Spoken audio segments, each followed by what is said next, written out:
any people who are a little too online with Magic the Gathering, we have Robert Taylor, better known as Fire Shoes, on the right here with Dimir Ninjas. Now, Greasefang, this has been a Pioneer deck for ever, it feels like. This has been a Pioneer deck for a very long time. Obviously, it has gone through some iterations. Duskmourn gave it some really cool tools. But Dimir Ninjas feels a little bit newer, a little bit fresher. Talk to me about it. Yeah, I mean, the big thing is Kaito, Bane of Nightmares, that you see in Standard so often. It is such a powerful card, and two, just Ninja Lord, being able to buff them all up. It's really led to this deck being the blue-black disruptive deck that people have always wanted to play. And they sort of always loved the idea of in Pioneer, but it was never quite good enough. Finally getting good enough here for players to sort of pull the trigger on. And it's been like a solid tier 2 deck in Pioneer for a while now. We actually saw it make the finals of one of our events at the end of last year. And, players have continued to sort of innovate and work on the deck and try and, refine sideboard plans. Yeah, as we are going to see Joey start off here with a Thoughtseize, getting rid of a Flood Pit's Drowner, and then Robert going to just play out a Mockingbird as itself, mocking nothing at all. Yeah, and Mockingbird is another great get for this deck. Sort of gives you another good 1-drop, which you kind of need when you're having a bunch of ninja creatures. But it synergizes with your own deck with things like Spyglass Siren and Fairy Miscreant, getting you some redraws, but also doubles as a kill spell in a lot of spots. Most creatures, if you copy them, they trade with their own power, right? So Mockingbird sort of acts as this 1 enabler and 2 clunky kill spell. Clunky kill spell is sometimes exactly what you need in decks. Yeah, absolutely. As Fire Shoes going to swing in here, Ninjutsu in the Moon Circuit Hacker, which is going to let him draw a card. Last turn, Joey played the very powerful standard card, Fear of Missing Out, which, if you're following along at home, we are at 2 pieces of Delirium, so halfway there. Yeah. And Joey, too, we mentioned, Fire Shoes Chronicle Online. Joey got 9th place in our event yesterday, just on the outside looking in, playing a very innovative blue-black control list from Standard, playing the Doomsday Executioner combo. And I think Joey, willing to sort of pull the trigger on decks that some players might be a little hesitant to. Mardu Greasefang, another example of that. Very powerful, but some players, they aren't in love with it as much. But Joey willing to say, hey, this deck has a lot of raw power. I can sort of, play through some of the clunky draws that appear every now and again, very similar to my Standard deck I played yesterday. Yeah, some resilience there, but also still with just some of that tried and true Greasefang. Sometimes I have the nuts and hit you for a ton of damage on, turn 3 or whatever. Yeah.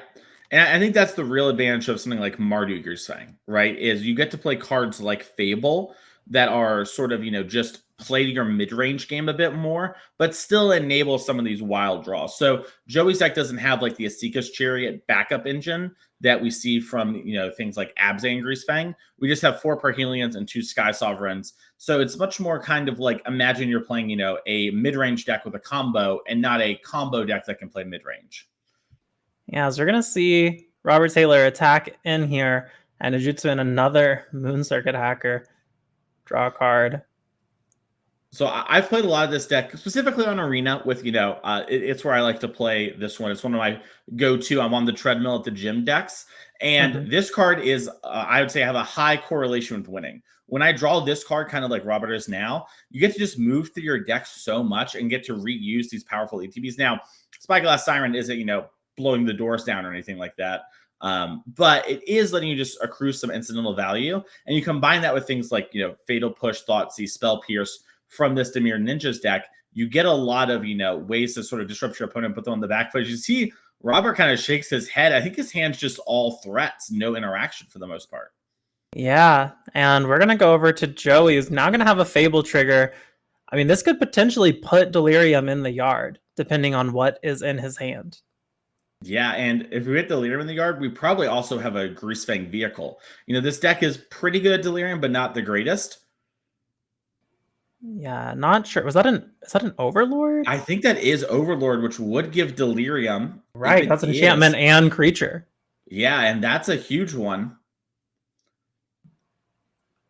So we might trigger this fear of missing out. Now the real question. Robert does have a surprising amount of blockers, honestly. Yeah, I mean, the downside of, not having any interaction in your deck that kind of wants a mixture of interaction and pressure is you do get a lot of blockers / the fear of attacking in. This is also one of the awkward parts about the Ninjas deck is if you don't have Kaito, your deck is a little underpowered. You really need like these Kaito Thoughtseize sort of things. And if you don't, you kind of, stumble your way across the finish line if you do. But the game is far from over, especially since Joey did not put something like Sky Sovereign. Sky Sovereign hit the graveyard and we played Greasefang. As it does look like we actually have the Sky Sovereign in hand. Maybe just lacking the Greasefang in this spot. But if we had, we could have fear of missing out, attacked with it twice, shot down the entire board, hit Robert for 12. I mean, it would be just disastrous. Yep. And it looks like we are going to block the trade with the Goblin Shaman there. Joey's going to get his treasure. And I mean, like you said, we have the Sky Sovereign in hand. Definitely would have seen it hit the yard, we think, if Greasefang would have been present, but also can just cast it. And that'll deal with the other Moon Circuit. Yeah, I think what maybe happened is I think we're just wrong about the card in the graveyard. Because, Joey, very tight player, I think would have seen this interaction, especially if you're someone who plays this deck, right? Like, that's sort of the salivation moment. One of the reasons you want to play the Mardu version over the others. So I imagine what happened is we just have misseen the card here, with our Sky View. It happens. Yeah. We're sorry about that at home.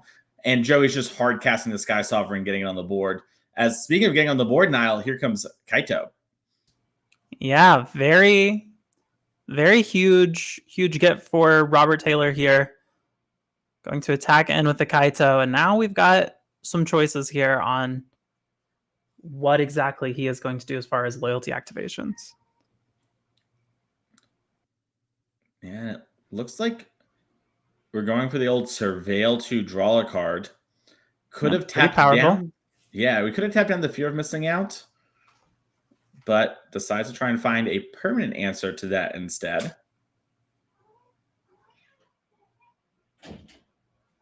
And looks like we're going to bin a Kaito and add a spell to the hand. Robert keeping it close to the chest. Yeah, and we're going to replay our Spyglass Siren here. I mean, Robert, no shortage of clues over there.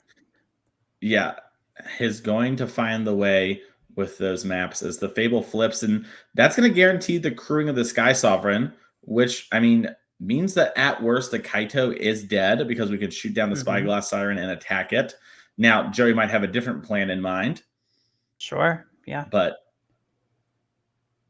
yeah, I mean, it's entirely possible Joey's just not that worried about the Kaito, I mean, yeah. Life total starting to get low. It looks to me like Joey's trying to figure out what 3-drop to play, and it looks like we're going to go with second Fable, the Mirror Breaker. Just sort of playing Mardu Fair, as it were. Sure. And we can tap both of the summoning set creatures to crew the Sky Sovereign, and then we can also swing here. And we'll find out real quick if there is Delirium or not. Although I think you're right. I think that might be a land that we thought was the Overlord. Might be one of the flip lands. Yeah, maybe it's like a fancy version of it. Because it definitely looks like it has a fancy frame. That's kind of my, if you're a caster trying to figure out how we do it so much. I often don't actually know. I just use little inferences. And I was like, oh, fancy frame. All the enchantments have fancy frames these days. Yeah. But Joey is going to take out the Kaito by shooting down the Spyglass Siren. So we're going to go back over to Fire Shoes here, playing the Fairy Miscreant. Yeah, and you're seeing Robert and Joey laugh about it. He's like, yeah, Sky Sovereign kills everything. Very strong. I'll draw a card, make a 1/1. Oh, we have another monster. No shortage of card draw here. I'll say this: no shortage of shock lances. Robert's only drawn shocks in Mutavault. Very painful draw here. Very painful indeed.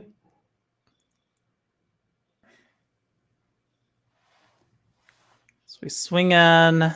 We ninjutsu. The Moon Circuit hacker again.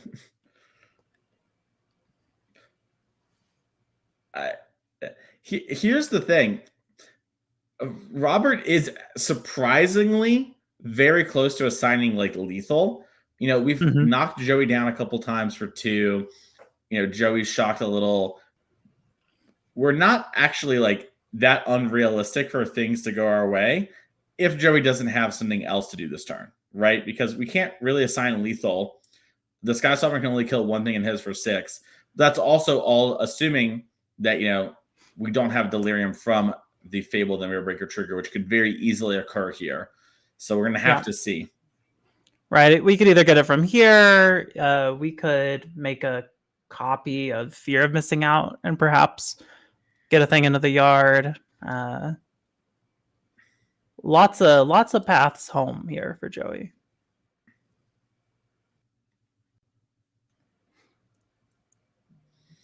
But certainly looking dicey if you are a Fire Shoes fan. And you're seeing Joe think, okay, if I copy my Fable, I get a Rummage. I get, you know, the Rummages now from the Fable trigger that I assume we're responding to right now. You know, what are my odds I can actually hit Delirium? Also, you know, if I do have Delirium, how much damage is that? Because that seems, at least in my mind, like a ton of damage. Yeah. Oh, yeah. I mean, getting to untap the Sky Sovereign, do it all again. Then do it all again. Yeah, do it all again. That's gotta be lethal. Yeah, I mean, it's like 6 ways to lethal, it feels like. Yeah, so clearly Joey is either 1, triple checking the math, or 2 is a little short. And it could be a situation where what's happening is, oh, okay, we're discarding the Fear of Missing Out. That's definitely a creature. That's Delirium. Yeah. It might be short on ways to crew the Sky Sovereign. That could be the problem. It's like, okay, I can make another Fear of Missing Out. I need to hit something off the Fear of Missing Out in order to crew. Yeah. Which, you know, we have a lot of good draws at this deck, you know. 4 Blood-Tide Harvesters, excuse me. More Fear of Missing Out, Grease Fangs. Even Croxa works. You know, you can crew it before it leaves. So, a lot of good draws here for Joey, if that is the issue. But there's something on Joey's mind. We do also have a Grease Fang in hand. So, you know, there's always just the potential of if you end up able to discard a vehicle that matters. We have that as well. Yeah, you're right. He did have a Grease Fang in hand, so looks like we're gonna play Blood-Tithe Harvester. That'll crew. That will get it done. And it's got us a blood as well.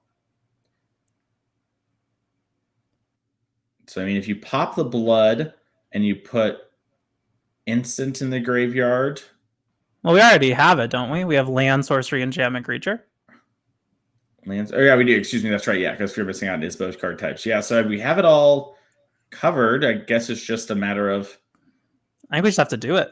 Yeah, I think Joey just is wanting to make sure we don't accidentally. You know what might be? This might be Joey's first time with this interaction with the Fear of Missing Out. I mean, like we talked about, players haven't been playing a ton of Pioneer. Right, you know, totally. So it's very easy to imagine, you know, maybe Joey, longtime Greasefang player in general, first time Marduer, or first time with this interaction coming up as well, and just wants to make sure we get it right. You know, you play on Arena or whatever, it does it for you. But we do see the copy coming down here. Yep. We're going to get the ETB trigger for Fear of Missing Out. And I mean, this should be all she wrote. You're going to get like a million Sky Sovereign triggers. Yeah, and you have the 6 on the ground. Really path out. Yeah. 6 on the ground. You have to block the 6/6. I mean, there's just no way. Yeah. You can also untap the Fable to make another Fear of Missing Out for the next Whoa, combat step. spicy. Yeah, you might as well. And you're seeing Robert now needs to double check how it works too. But I mean, I think even even if it didn't work this way, I think we would be in a really bad spot. Yeah. It looks like I the agree. players are checking with the judge, I think, just to make sure, which I think confirms my suspicions about what was going on with Joey. It was just making Yeah. sure. Yeah, and I mean, good for them to find out now. They Mhm. potentially have 2 more games of Magic ahead of them. Mhm. And yeah, just trying to make sure everything works how we think it works. I mean, again, even if it doesn't, Joey's just got it wrapped up. But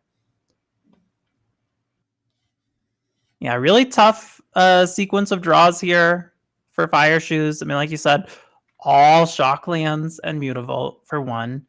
And then just like, what if your hand was 4 Mockingbirds, 4 other 1-drops, Not quite what he was wanting to put together. Yeah.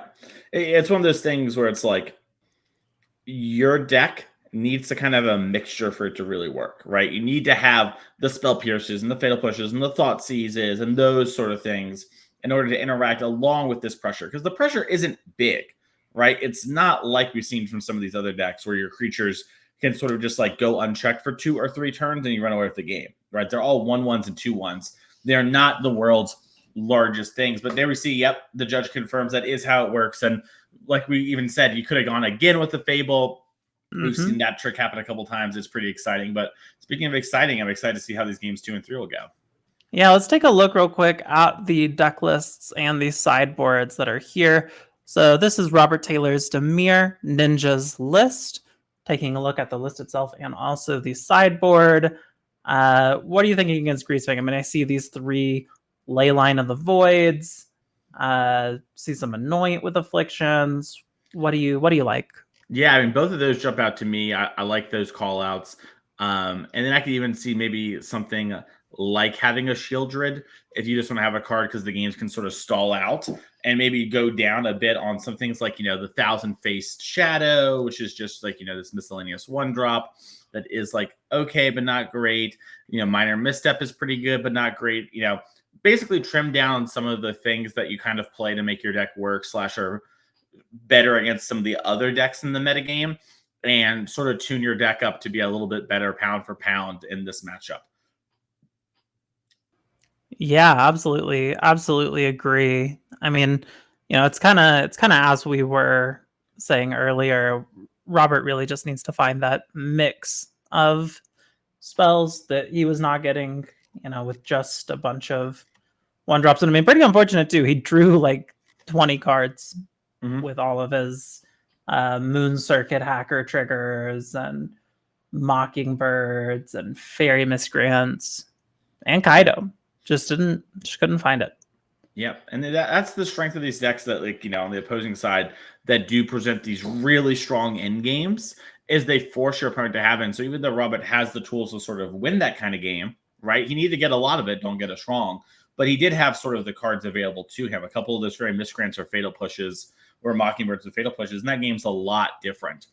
But cards like Sky Summon and Parhelion, they just win the game so strong. Excuse me, so effectively because they are so strong, and that's one of the big advantages of Greasefang. Speaking of which, yeah, I could take a quick look over at Joey's Mardu Greasefang list. And as we mentioned earlier, Greasefang, a deck that has been in Pioneer for a very, very long time. Mardu Greasefang, kind of a little bit of a new take on it. We've got the Fear of Missing Out, and we've got the Overlord of the Balemerks from Duskmoor, and we're running Fables and Cruxa, and all of these things that seem to work quite nicely. But taking a look at the sideboard here, what do you think Joey is interested in against the Dimir Ninjas? Yeah, so it kind of depends a bit on how much you want to stay in on the graveyard stuff. Like we talked about this before, the Mardu deck is sort of not being as all in on the combo as something like Abzan is. So we could see a world where maybe we want to trim down some of these Parhelions, take out a Croxa, and then just bring in some like Portable Hole / Reckoner Bankbuster, Torch the Towery type cards, and just play that game, and just sort of like, hey, I'm going to out mid-range you. My cards are a little stronger pound for pound, even though I also have these synergy cards. And you just keep the Sky Sovereigns. We saw in that game, hard cast Sky Sovereign is good enough if the games are in the fair shape. And those are the games that you're most likely going to be playing if your opponent's hard mulling into a thing like Leyline. And even if you don't expect Leyline, there has to be something in that vein from Robert's deck, maybe something like Go Blank, because players are going to have plans for Phoenix. That's kind of the one thing everyone knows going into this weekend. Phoenix, Rakdos Demons, those are the decks that you're going to see more of than most. So I have to have plans for those. Sure.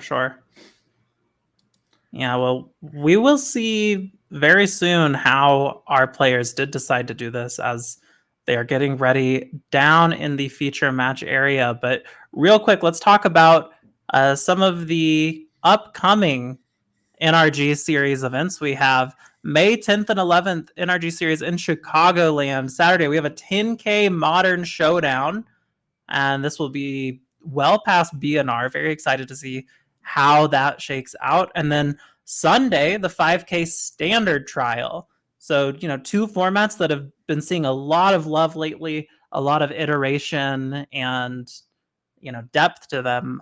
Really excited to see how those two events shake out. So if you want to participate in these, get your name on the leaderboard, win some really great prizes, and maybe qualify for the championship invitational at the end of the year, come on down to Chicagoland, May 10th and 11th. And then after that, we are going to be in Indianapolis, where we are going to have the 10K Standard Showdown on Saturday. And then Sunday, this is the one I'm so excited about, the 10K Team Showdown, Final Fantasy Team Sealed. Now, this is, I love commentating the NRG events. This is the big one that I'm like, maybe this one. I fly to Indianapolis and I don't commentate and I play Final Fantasy Team Sealed. Sure. It's exciting. It's exciting. So if you want to get in on some of that, grab some friends, play Team Sealed June 28th and 29th in Indianapolis. And then at these events, we've got a pretty interesting format here, Value Vintage. It's going to be side events at all of our events this year. Mason, tell us a little bit about Value Vintage. It's kind of everything you know is on the slide, but it is very simple. It is vintage. We play by the same, legality and restrictions. But the one trick is your deck needs to be $30 or less. If you scan the QR code on screen, you'll learn all that in more detail. But honestly, now what I just told you is all you need to really know to get out there and go play with your friends or play at our events. We're going to have Value Vintage going on at every NRG event this year. It's very exciting. You might have seen these people who are promoting the format also at other things like Magic Cons and RCs. I saw them at Charlotte this past weekend. There are a lot of players over there having fun, sort of playing some wild decks in the vintage format. Yeah, very, very cool, interesting format. Keeping it gated by money makes some really interesting responses to the meta in terms of what is and isn't allowed to be played at any given moment. But it looks like our players are shuffling up, just about ready to get into our game 2 with Joey up a game here on Mardu Griesfang against Robert's Dimir Ninjas, where he will be on the play, and our players are cutting each other's decks. We're about to get right into it. Now, Mason, how big of a deal do you think play draw is in Pioneer just as a format? I think it's pretty big. I think a lot of the decks are trying to snowball an advantage. We just see some control decks or whatever. We might even have some in our backup feature match area. But for the most part, players are trying to run each other over because the tools you have to answer all the threats are not as efficient as they are in formats like Modern, for example, where Solitude and Friends are just these 0 mana ways to cover all the issues. Yeah, for sure. So our players are resolving their mulligans. Look like we are ready to get down into the game. And it is going to be Fire Shoes kicking us off with, is that a Fairy Miscreant? Just a little 1/1, a nice guy to enable our ninjutsus. Yes, it is. And another one. This one we'll get to draw a card. Well, only if it's friends around. And Joey could Fatal Push this Miscreant. And you're seeing a real tank moment here. I mean, We're either Hollywooding or tanking, and it looks like we're fine. Yep. Oh, it looks like... Okay, we do have the land. Go ahead and attack in. Nothing swapping places here, as we are just going to play a Mockingbird, make another Miscreant, draw another card. Yeah, great play there from Robert. You could ninjutsu, but it seemed like Joey really had some interaction, and Joey can't ever fatal push once you get to the declare blocker step, because if you do, then the ninjutsu happens as Parhelion hits the graveyard. Yeah, and we are going to see Fear of Missing Out as the play for Joey here. As you said, Parhelion in the graveyard. Always scary against Greasefang to see Parhelion hit the graveyard on turn 2. Yeah, I mean, that is just threatening, why players play this deck that turn 3, as we do see an army of Fairy Miscreants come in. Yeah, and the Mockingbird going to get swapped out with a Moon Circuit Hacker. It's going to be more card draw for Fire Shoes.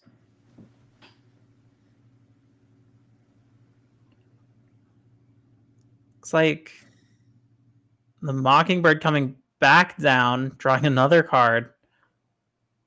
Classic play pattern we're seeing from this deck here. Make a bunch of Fairy Miscreants. Yeah, and I mean, this is one of the nice parts about this. When the games are like playing and mattering in this regard, if it's about cards, then this deck, when it has these draws, does sort of outscale people, right? Now, obviously, we know Parhelion could be coming down. That's going to overwhelm this army of 1/1s. But if you try to play the fair game, Robert's in a much better spot this game than we were last time. Right, as we are going to have a Spyglass Siren as the last play for Robert. Now, he is tapped out, so if Joey has the Greasefang, we can get it. But the fact that he's not just slamming land Greasefang makes me think that maybe he doesn't. Yeah, as we're going to see a tap land and then a pass. That, if you're Robert, you've got to be pretty happy to see that. Yeah, and I mean, the thing that is on everyone's mind right now is Kaito, Bane of Nightmares. Joey didn't have anything. We have all these creatures we'd love to pick up and sort of, exchange for a Kaito, and Joey can't really stop it. There's too many bodies. Yeah, I mean, also just like 4 damage in the air. Yeah. That's not nothing. This is a huge swing. And you're seeing Robert be fine with it if Joey is, and now Joey needs to make a decision. Am I going to fatal push one of these? And if he does, and Robert has maybe not even a Kaito, but a different ninja, we could see the swap, and it'd be pretty devastating. Mm-hmm. And then we are going to play, looks like Mutavault as our land for turn. And then just play out a Shieldred, card we talked about in the sideboard here. Yeah, really like this inclusion here from Robert. I think it makes a lot of sense. I would imagine he did a lot of what we talked about in sideboard, trying to play that fair game. Yeah, we're seeing a fatal push on that Moon Circuit Hacker. Yeah, and we're going to go to Joey's turn. Shieldred trigger, take him down to 9 health to Robert's healthy 18. Yeah, and I mean, if Joey can't put a Parhelion in play this turn, this Shieldred's probably going to go the distance, as there's 4 in the sky. That would knock Joey down to 5. Shieldred puts it to 3. That's dangerously close to lethal. Yeah, absolutely. As we see, I think another Fear of Missing Out of Sky Sovereign, some lands in Joey's hand. Swinging at Robert. Robert not going to block, not going to turn on your Fatal Push that easy. We're going to play another Fear of Missing Out. Discard a land here. And takes 2 from the draw. Yep. Down to 7. And this is what we talked. Does that make us not, well, I mean, basically lethal if we can ninjutsu in a Kaito, because you'll just die to the Shieldred trigger. Yep. We also have this Mutavault activation. If we can, hard cast, we can like a ninjutsu into something too. So some of the ninjas can buff. It gets kind of weird sometimes. There's also the discard ninja we didn't talk about on the sideboard. Robert might have that in his hand. So I'm curious to see how he wants to play this here, as we have a lot of mana available to us, and looks like we're going to pop a map, maybe trying to set up some damage. Yeah, we're going to see a Thoughtseize there, put a counter. I mean, now a Kaido Ninjutsu would be lethal. And you're seeing Robert keep it on top. He seems to like it enough. Yeah. And let's see here. Part of the problem too is if Joey, answers the answers the ninjutsu creature, then we're not really getting anywhere else. And the fear of missing out kind of has to block the Shieldred. It sort of wants to anyways to turn on Revolt, but now you have to deal with one of these creatures that's attacking. Yeah. Because we've got 7 on the board, and that's going to do it. That's going to be Robert Taylor taking down game 2. We're going to have a game 3 on our hands here as we jump back to the booth real quick. Congratulations, Robert Taylor. Very well played. Getting there with exact lethal a couple of different ways. So very, very nicely done. Excited to see how this game 3 shakes out. Now, do you think there's going to be any changes based on that play draw dynamic we were talking about earlier in how these players either sideboard or just generally approach game 3? Yeah, if we pull up Joey's deck list real quick here, we can show the players. There's a bunch of 1 mana interactive spells in the sideboard. I could see this being a situation where maybe there's a few more of them when we were on the draw, hoping to maybe break serve. I could see some of those maybe coming out of the deck and for more of our tappy out cards if we had them. But it's unclear how Joey wants to play it, as there's a lot of different ways to approach what's going on in this matchup. Yeah, absolutely. Now, playing against Greasefang when they are on the play is always pretty scary. Even if it is less all in on the combo is still possible. It is always just possible that you get turn 3 Parhelion, and that is hard to answer. That is very hard to come back from. Yeah, I mean, it basically isn't for Robert's deck. I'm sorry, it isn't possible to come back from. Pardon me. It is like what you're saying. It's beyond hard. He just can't really beat 2 4/4 Angels without having a bunch of fatal pushes. But if we got to the point where the Angels are in play and we had fatal pushes and we couldn't fatal push, the Greasefang, it's just getting out of hand, right? Like we're just in a spot where realistically, how did we actually get here? So it becomes a spot where it's like, if Joey can just early on, I should say this, when not basically dead on board, can put the Parhelion in play, it's going to take over the game. And that is really worrying from Robert here. And if you look at his sideboard, he has some tools, and we're seeing him actually, we have a little view. I can see the players at the table while we're talking here. Robert's changing how he sideboard a little bit. I don't know if that was just a little theatrics, a little in, a little out of the same card. Yeah. But he was touching his deck some, and it makes me think that maybe he, on the draw, might even want a card like Spell Pierce as a way to maybe try and stop some of these enablers for Greasefang. Now, the Mardu deck typically leans more on creatures to do that, but it still has things like Fable that can set up the Parhelion. So I'm excited to see sort of how this game goes. Right. Now, we do have things like Go for the Throat. And I mean, even Floodpit's Drowner can sort of answer turn 3 Greasefang, right? Get in there, tap it down, keep it from, actually getting to crew the Parhelion. Yeah, I mean, it's huge too, because, we never really talk about it too much, but, the vehicle does return to hand after the turn, pardon me. And that means that, if you tap it down, they don't get to crew with it. Yeah, they get a card in hand. It's like they drew a card, but it's not really what they want to do with their 8 mana. Right, it's not a card they want to draw on turn 3. Exactly. As we are getting down into the match here, getting ready to start things off. Looking at some hands, resolving some mulligans. Looks like Robert might be taking a mull to 6 here. Looks to be the case. Looks like Joey happy with his opening 7, which another thing you hate to see if you're up against Greasefang, who's on the play. Yeah. And Robert here might also just be hard mulliganing for a ley line, right? Could have been a situation where on the play, Robert was fine to just have, like a 2-lander with a bunch of redraws and some creatures. Knew that he would have some extra time if things go sideways to maybe interact with the Greasefang proper. But here on the draw, it's not a huge difference like you might think in your head, but in reality, it plays out pretty huge, being sort of the one who's behind. Sure. Yeah. No, I definitely see that as we are going to draw the new 7 here. Take a look at this. Hard to tell how he's really feeling about it. Would not say he looks thrilled about the hand. Yeah, this kind of has the vibe to me as like it's either a ley line hand that's like, kind of medium. Yep. Yeah. There's the ley line. And Joey nods his head. So the real question is, did Joey keep a hand that was, pretty in on doing the thing? And let's see what else Robert has as we are getting thought seized. Yeah, we are going to take a look here.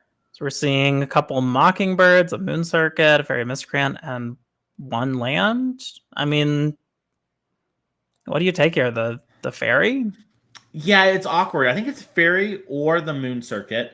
And I kind of lean towards Fairy so that, if Robert misses on the land for a turn, he can't get that redraw going. Those are just going to be Mockingbirds in that regard. Yeah. Moon Circuit Hacker obviously, draws a card or whatever, no matter what. But you could do something like Fatal Push on the Mockingbird to maybe prevent that and strand Robert's hand a little bit. Right, and that Thoughtseize is going to get exiled, which actually could be very relevant for Joey's game plan with the fear of missing outs and delirium and all that. Yeah, the fear of missing out fair game plan is a big part of it. Like just getting to attack a couple of times with Blood Tithe Harvester and Friends is pretty good. Yep, we're going to attack in with his Mockingbird. Ninjutsu in the Moon Circuit Hacker. Take the damage. Robert's going to get a card draw. Will we find land number 2? No, we do not. Looks like Anoint with Affliction was one of the draws there. If we can find some lands, that'll be a good one to have in a little bit. Fable, pretty nice in the face of what Robert has going on here. Definitely a way to just kind of steamroll him. And that's going to be our second land, Urborg. We've all got swamps. We're going to deal with that Goblin Shaman immediately. Secret Lair prize Fatal Push from Robert. I didn't realize he had that kind of game. Yeah, of course he does. Of course he does. And we are going to attack in this Moon Circuit Hacker to draw a discard here. And looks like a Spyglass Siren going to be the follow-up play.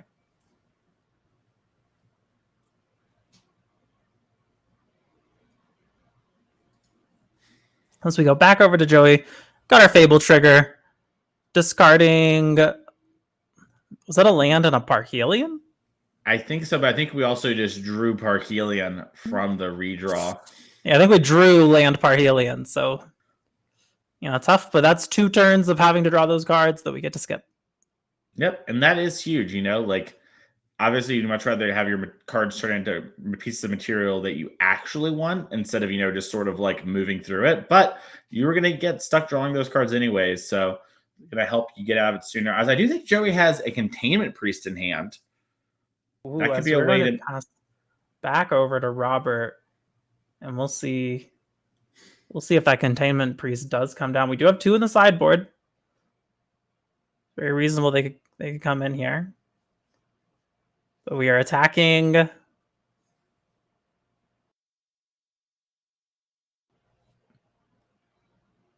And that's going to be a Bitter Triumph, discarding a Parhelion to take care of the Moon Circuit Hacker. And just going to take the 1 from the Spyglass Siren. No ninjutsus. A little exploration. Kaito on top. Gonna have to Bennett. I think we're really looking for a land here. So we're gonna make another Siren. Give us another map. There's Greasefang. Not gonna do too much at the moment. Yeah, it's really just a 4-3 for 3, which isn't bad. Like that's a good stat line. Sure. But doesn't really block either, which would be sort of really want. Joey would love like an 0-3 reach right now. Just something that that'd could be great. hold it down. Yeah. So we're going to shock in our 5th land here. Robert is hoping this isn't a Sky Sovereign. We know it isn't. Yeah, as we are seeing Greasefang with 2 mana held up for that Containment Priest, which looks like that is the last card in hand for Joey.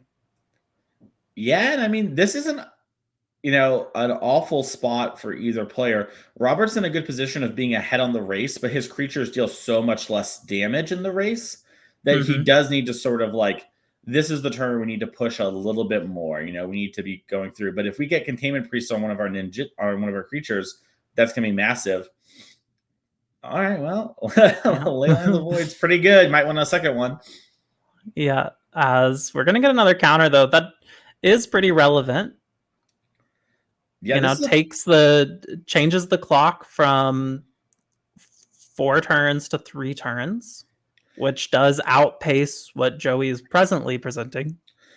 Yeah, I totally agree. And also, Niall, I think it's doing a weird thing where basically it's making it so Robert doesn't want a ninjutsu and turn his 1 into a 2, right? Mm-hmm. I think he has the Moon Circuit Hacker in hand, and if he had hit a land there, then he maybe would have, or excuse me, didn't have the spell, like the pressure. He'd be like, oh, I want to get this Moon Circuit. I want to kill Joey, and Joey would Containment Priest and be a blowout. But instead, he kind of gets rewarded for that Leyline of the Void on top and just has lethal in 2 here.